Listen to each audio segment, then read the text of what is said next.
به خاکش گفتم تو چقدر از من خوشبخت تری که تا قیامت میتونی همسر منو در آغوش بگیری. وقتی که میرفتم میشش حتما براش گل نرگس میبردم. دوست داشت گل نرگس؟ خیلی. گل نرگس هم خیلی دوست داشت. براش همیشه میبرم. واقعا گاهی از این دنیا خسته میشه کفششو میپوشم حس میکنم که پاهم به پاهاش میخوام.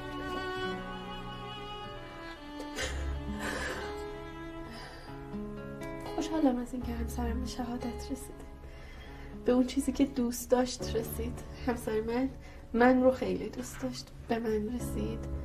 شهادت رو دوست داشت رسید. کربلا رفتن رو دوست داشت رسید. با هم رفتید کربلا یا نه؟ نه، مجرد بودم.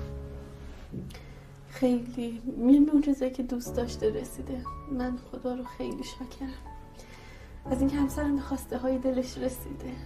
پس شما خواسته های مادی نداشت.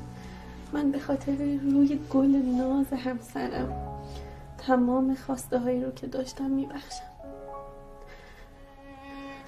حکایت اینا رو برای من تعریف میکنی؟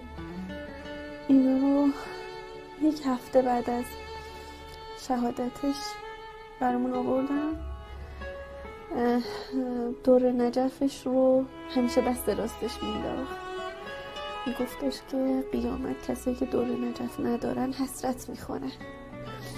همیشه میگفت میخوام بدم اینو نصف کنن برای شما هم یه دونه درست کنم شما هم بندازید. دلم نمیاد توی اون شرایط شما حسرت بخوری من داشته باشم. بالای پلکش هم الان یک ذره خونش هست.